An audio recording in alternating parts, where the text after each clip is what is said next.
दोस्तों, लॉकडाउन में हमने कहानी लिखी है। हम उस हस्तलिखित कहानी को आपको सुनाना चाहते हैं। अपने आस पड़ोस में मुकेश को कौन नहीं जानता है, जो एक सबसे बड़े बैंक का बैंक मैनेजर है। वह अपनी पत्नी और 2 बच्चों के साथ एक बड़े से घर में रहता है। एक बैंक मैनेजर होने के नाते वह कुछ पैसे वह अपनी पत्नी के गहने घर के एक बहुत बड़े व मजबूत लॉकर में रखता है। दट्टू काका, जिनका नाम दामोदर दास है, वह उसके घर के वॉचमैन थे, जो कि बहुत ही ईमानदार व कर्तव्यनिष्ठ व्यक्ति थे। किंतु जैसे जैसे समय व्यतीत होता गया, वह वृद्ध व कमजोर होने लगे।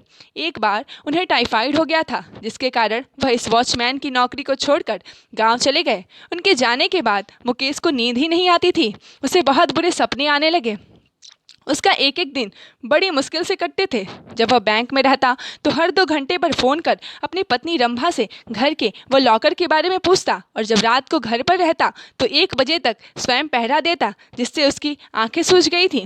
क्योंकि उसे 1 सप्ताह पूर्व की घटना याद आती थी कि पड़ोस के मोहन जी के घर से गहने चोरी हो गए थे, जिससे उनकी लड़की की शादी रुकने वाली थी, जिसे मुकेश बैंक से उधार और कुछ अपनी पत्नी के गहने देने पड़े थे।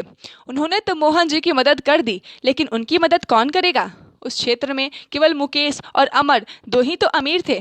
चूंकि अमर से इसकी बनती नहीं थी, दोनों एक दूसरे को नीचा दिखाना चाहते थे। एक बार फिर किसी के घर चोरी हो गई। फिर क्या था, उसे नींद ही नहीं आती थी। वह कभी रात में 3 बजे तक तो कभी 4 बजे तक जगा ही रहता था। वह बैंक में भी लेट से पहुंचता था। उसे काम करते समय नींद भी आने लगती थी। उसकी ये हालत देखकर उसका मित्र राज उसके घर गया। उसने उससे इसका कारण पूछा तो मुकेश पहली बार तो वॉचमैन कहकर चुप हो गया और इधर उधर देखने लगा। उसे देखकर राज सब कुछ समझ गया। उसने कहा, इस इलाके में तो इतनी चोरियां हो रही हैं कि कोई यहाँ आने से डर रहा है, किंतु एक लड़की है जो इस कार्य को करना चाहती है। लेकिन इतने में राज चुप हो गया।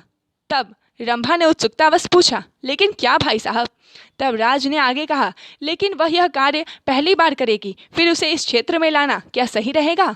तभी मुकेश ने कहा, तुम पागल हो गए हो? एक लड़की वॉचमैन ही करेगी? वॉचमैन शब्द में वॉच के साथ मैन लगा है, अर्थात आदमी ही यह कार्य कर सकता है। वह निडर व बहादुर होता है।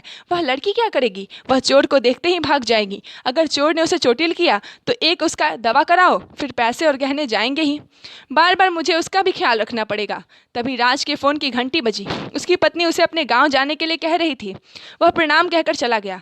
रात के समय मुकेश के मन में वही सारी बातें चलती रहीं और रात भर जगा रहा। उसने घड़ी की ओर मुड़ के देखा तो 5 बज गए थे और उसे नींद भी आने लगी। वह झट से आंखें बंद किया और सो गया। उसकी पत्नी उसे उठाने का लाख प्रयास की, किंतु वह सोता ही रह गया।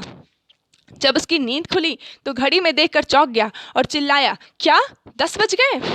और जल्दी से उठकर तिजोरी की ओर भागने लगा। तिजोरी बंद थी। तभी उसे ऑफिस जाने का ख्याल आया। वह चिल्लाया, ऑफिस के लिए लेट हो रहा हूँ, लंच तैयार कर दो।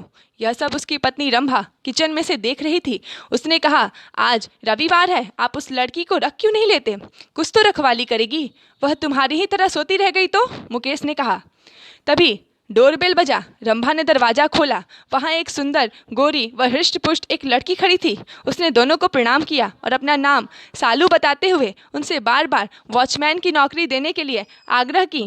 उसने वॉचमैन की जगह चौकीदारी कहा। मैं यह कार्य बहुत भली प्रकार से करूँगी, सर। तभी रंभा के पैर पर एक छिपकली चढ़ गई। रंभा जोर जोर से चिल्लाने लगी। तभी सालू ने बहुत बहादुरी से उस छिपकली को बाहर फेंक दिया। फिर बार बार आग्रह करने लगी, यह लड़कियों का कार्य नहीं है वॉचमैन बनना। कोई और कार्य क्यों नहीं ढूंढती हो तुम?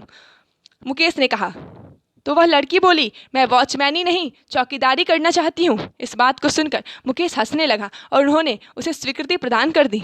वह अपने घर की खिड़की से उसे देखते थे कि वह क्या कर रही है। उन्होंने देखा कि वह अपने खाली समय में अपनी किताबें पढ़ती है, तो कभी गाने सुनती है, तो कभी द्वार को साफ करती है, नन्हे नन्हे पौधे लगाकर उसकी रखवाली करती है।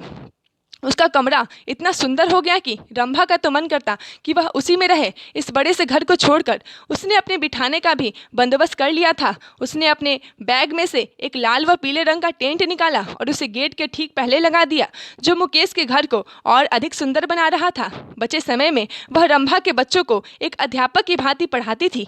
वह सिलाई बुनाई में भी माहिर थी। जब कभी भी रंभा कहीं बाहर जाती थी तो सालू खाना बना देती थी। एक बार रंभा ने उससे पूछा कि तुम पढ़ने में, सिलाई बुनाई व कार्य में बहुत अच्छी हो, तुमने फिर इस कार्य को क्यों चुना? फिर उस लड़की ने कहा, मैं एक अनाथ हूँ जो कि अनाथालय में पली हुई हूँ।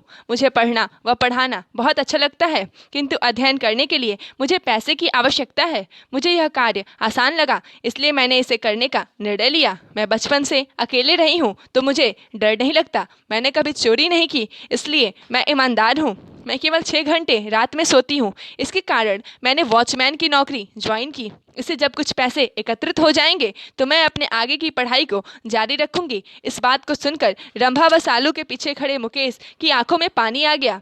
तभी मुकेश के मित्र राज का फोन आ गया। राज ने पूछा, मुझे एक लड़का वॉचमैन के लिए मिल गया है, केवल वह दोपहर में नहीं रहेगा, उसे तुम्हारे पास भेज दूं?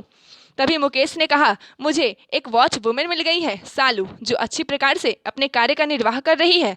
मुझे माफ़ कर देना, मैं गलत था। लड़कियां कुछ भी कर सकती हैं। वह एक साथ कई सारे कार्य कर रही है, साथ में हमारा मनोरंजन भी कर रही है, मानो वह हमारे घर की एक सदस्य हो। मानो क्या, मैंने तो मान ही लिया। यह कहकर दोनों जोर जोर से हंसने लगे। ये सारी बातें रंभा व सालू सुन रही थीं और दोनों एक दूसरे को देखकर मुस्कुराने लगीं। दोस्तों, महिलाएं किसी भी कार्य को करने में सक्षम हैं। वह एक साथ कई कार्य करने में निपुण होती हैं, अतः उन्हें पुरुषों से कम नहीं आंकना चाहिए व उनका सम्मान करना चाहिए। दोस्तों, अगर आपको हमारी कहानी पसंद आई हो तो इस चैनल